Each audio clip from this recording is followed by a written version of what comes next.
আসসালামু আলাইকুম সম্মানিত বিনিয়োগকারী ভাই ও বোনেরা, আশা করি আপনারা সকলে ভালো আছেন। টিসিবি ক্যাপিটালের পক্ষ থেকে নতুন ভিডিওতে আপনাদেরকে আমন্ত্রণ জানাচ্ছি।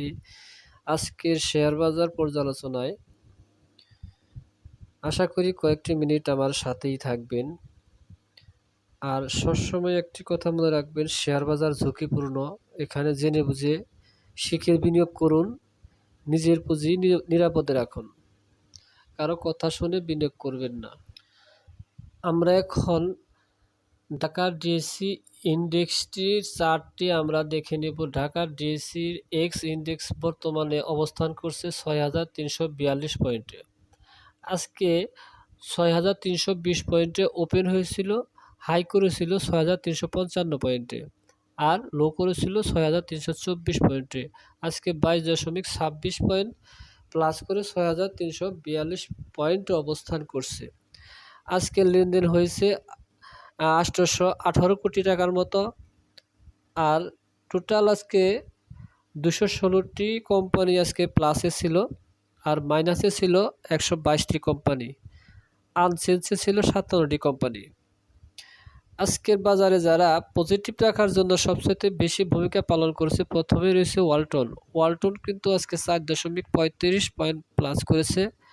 আর দ্বিতীয় স্থানে রয়েছে তিতাস গ্যাস ১.৫৭ পয়েন্ট প্লাস করেছে। তারপরে হচ্ছে BRAC bank, square Pharma, ICB, Marico, delta life, Beacon Pharma, Ruby, ইসলামী ব্যাংক। এই 10টি কোম্পানি আজকে বাজার পজিটিভ রাখার জন্য যথেষ্ট ভূমিকা পালন করেছে। আর মাইনাস করার ক্ষেত্রে যে সমস্ত কোম্পানি ভূমিকায় রয়েছে, প্রথমে রয়েছে বার্জার পেন্ট, বর্তমানে আজকে 0.7 পয়েন্ট মাইনাস করেছে। তারপর রয়েছে IPDC, Beximco Pharma, Jamuna Oil, Fortune, National Life Insurance, UCBL Bank, Pubali Bank, তারপর রয়েছে জেএমআই হসপিটাল, সিঙ্গার বিডি। এই 10টি কোম্পানি কিন্তু আজকে মাইনাস করার ক্ষেত্রে সবচেয়ে বেশি ভূমিকা পালন করেছে। এখন আমরা আজকের বিশ্বের শেয়ার বাজারের দিকে একটু লক্ষ্য করব। প্রথমেই আমেরিকার ডাউজনের যদি লক্ষ্য করি, ডাউজন বর্তমানে ৬২ পয়েন্ট মাইনাস করে বর্তমানে ৩১,৪৩৮ পয়েন্টে অবস্থান করছে আমেরিকার ডাউজন ইন্ডেক্স। তারপরে রয়েছে চায়নার হ্যাংসেং ইন্ডেক্স বর্তমানে ১৮৯ পয়েন্ট প্লাস করে ২২,৪১৮ পয়েন্টে অবস্থান করছে। এটাও কিন্তু আজকে প্লাসে রয়েছে। তারপরে রয়েছে জাপানের নিক্কি কিন্তু বর্তমানে ২৭,০৪৯ পয়েন্টে অবস্থান করছে, ১৭৮ পয়েন্ট প্লাস করে, এটু প্লাসে রয়েছে। আর শ্রীলঙ্কা বর্তমানে ৭,৩১২ পয়েন্টে অবস্থান করছে, ১৩৯ পয়েন্ট মাইনাস করে। তারপর রয়েছে পাকিস্তানের করাচি ইন্ডেক্স যদি আমরা লক্ষ্য করি, আজকে ১৪ পয়েন্ট মাইনাস করে ২০,৯০৮ পয়েন্টে অবস্থান করছে। তারপর রয়েছে ইন্ডিয়ান নিফটি বর্তমানে ১৪ পয়েন্ট মাইনাস করে ১৫,৮২৪ পয়েন্টে বর্তমানে অবস্থান করছে। এইগুলো আমাদের বিশ্বের শেয়ার বাজারের অবস্থা।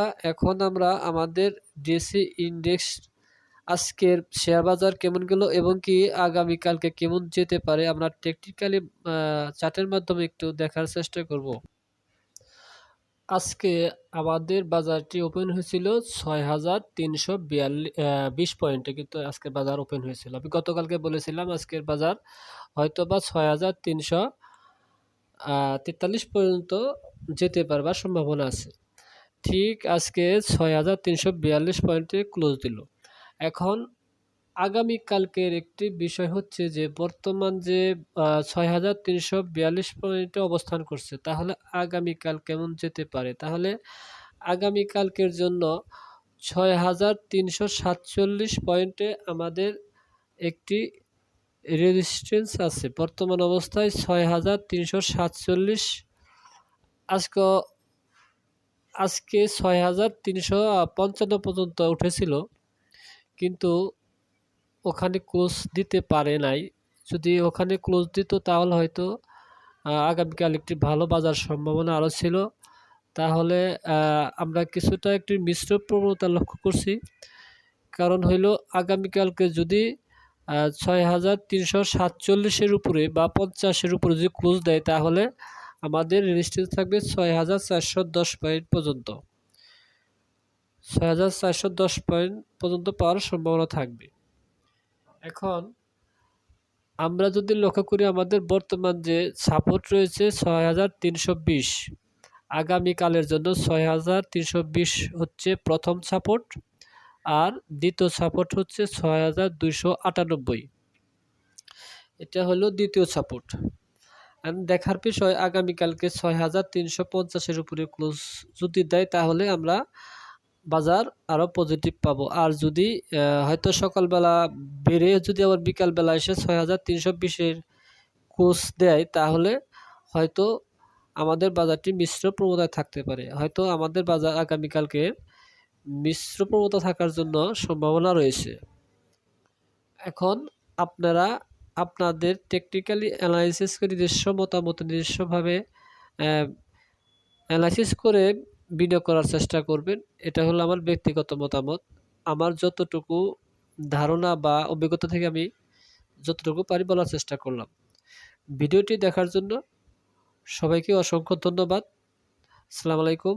সবাই ভালো থাকেন।